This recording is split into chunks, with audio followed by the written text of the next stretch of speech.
नमस्कार बच्चों, आप सभी का आपकी अपनी ऑनलाइन क्लासेस में स्वागत है। मैं आपका हिंदी टीचर आज आपको आपकी पाठ्य पुस्तक वसंत भाग 3 की पाठ संख्या 8 यह सबसे कठिन समय नहीं का अध्ययन कराने जा रहा हूँ। तो चलिए देखते हैं इस पाठ की कवयित्री हैं, अर्थात इस कविता की कवयित्री जो हैं, रचनाकार जो हैं, वो कौन है? जया जादवानी जी। जया जादवानी जी ने यह कविता लिखने के पीछे उनका एक ही उद्देश्य था कि जो आजकल का युवा वर्ग है, आजकल के समाज के लोग जो क्या होते हैं, जीवन में आने वाली छोटी छोटी कठिनाइयों से घबरा जाते हैं और अचानक से वो कुछ गलत कदम उठाने लगते हैं। तो उन्हें ऐसा लगता है कि यह बहुत कठिन समय आ गया है। उनके जीवन में अगर थोड़ा सा भी कठिन समय आया तो उन्हें लगता है ये बहुत कठिन समय है, सबसे कठिन समय है। तो उसी बात को का खंडन करते हुए उन्होंने यह कविता लिखी है कि यह सबसे कठिन समय नहीं, अर्थात हमारे जीवन में कोई भी ऐसा पल नहीं है जो सबसे कठिन होता है। क्यों? उसके लिए उन्होंने विभिन्न प्रकार के उदाहरण भी प्रस्तुत किए हैं। तो आइए देखते हैं कविता क्या कहती है। नहीं, यह सबसे कठिन समय नहीं, अभी भी दबा है चिड़िया की चोंच में तिनका और वह उड़ने की तैयारी में है। अभी भी झड़ती हुई पत्ती थामने को बैठा है हाथ एक। अभी भी भीड़ है स्टेशन पर, अभी भी एक रेलगाड़ी जाती है गंतव्य तक। जहाँ कोई कर रहा होगा प्रतीक्षा, अभी भी कहता है कोई किसी को, जल्दी आ जाओ कि अब सूरज डूबने का वक्त हो गया। अभी कहा जाता है उस कथा का आखिरी हिस्सा जो बूढ़ी नानी सुना रही सदियों से दुनिया के तमाम बच्चों को। अभी आती है एक बस अंतरिक्ष के पार की दुनिया से, लाएगी बचे हुए लोगों की खबर। नहीं, यह सबसे कठिन समय नहीं। जया जादवानी। तो जैसा कि हमने पहले ही जाना कि इस कविता में क्या है, जया जादवानी जी ने यह बताया है कि कभी भी हमें अपने जीवन में आने वाले, जीवन का तो काम है, कभी सुख आएगा, कभी दुख आएगा, कभी परेशानी आएंगी, तो उन परेशानियों से हमें घबराना नहीं है और ये मान लेना कि यह सबसे कठिन समय है। यह हमारी गलती है क्योंकि अभी भी इतना कठिन समय नहीं आया है। देखिए क्या कहती हैं वो। नहीं, यह सबसे कठिन समय नहीं, अभी भी दबा है चिड़िया की चोंच में तिनका और वह उड़ने की तैयारी में है। अर्थात कवयित्री यहाँ कहना बताना चाहती हैं, खासकर उस युवा वर्ग को जो थक कर हार मान जाता है, उन परेशानियों से हार मान जाता है, उसे बताना चाहती हैं कि नहीं, यह कठिन समय सबसे कठिन समय नहीं है।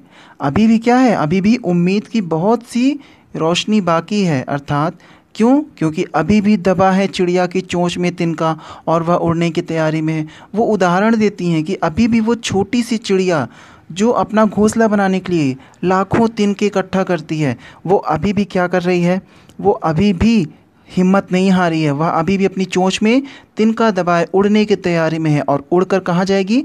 अपना घोंसला जहाँ बना रही वहाँ पे घोंसला बनाने के लिए।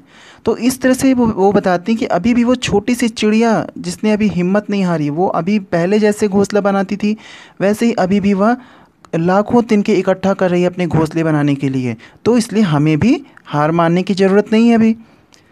अभी भी झड़ती हुई पत्ती थामने को बैठा है हाथ एक। अर्थात अभी भी यहाँ झड़ती हुई पत्ती से क्या मतलब है?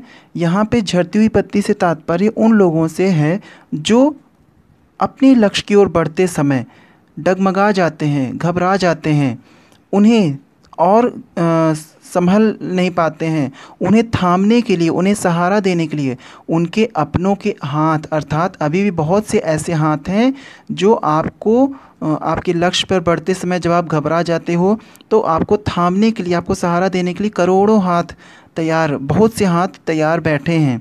अर्थात आपके अपने सदैव आपके साथ हैं। अभी भी भीड़ है स्टेशन पर, अभी भी एक रेलगाड़ी जाती है गंतव्य तक। अर्थात अभी भी बिल्कुल वैसी स्थिति परिस्थिति है जैसी पहले थी। अभी भी रेलवे स्टेशनों पर वही चहल पहल दिखती है। अभी भी रेलगाड़ियाँ लोगों को उनके गंतव्य तक, गंतव्य अर्थात जहाँ उन्हें पहुँचना है वहाँ तक पहुँचाने का काम कर रही है। जहाँ कोई कर रहा होगा प्रतीक्षा, अभी भी ठीक है, जहाँ पे उस गंतव्य तक पहुंचा रही रेलगाड़ियां उन्हें जहां पे उनका कोई अपना उनकी प्रतीक्षा करता रहता है। इस 4 लाइन का अर्थ हम एक दूसरे अर्थ में भी ले सकते हैं, जैसे कि अभी भी स्टेशन पर भीड़, अर्थात अभी भी लोगों में वही चहल पहल है, लोग अपने लक्ष्य की ओर निरंतर बढ़ रहे हैं। और रेलगाड़ी से तात्पर्य यहाँ पे उनकी मेहनत से ले सकते हैं कि उनकी मेहनत उनके गंतव्य यानी उनके लक्ष्य तक, जिस लक्ष्य की ओर बढ़ने के लिए लोग मेहनत कर रहे हैं, उनके लक्ष्य तक पहुँचाने में उनकी मेहनत उनकी मदद कर रही है।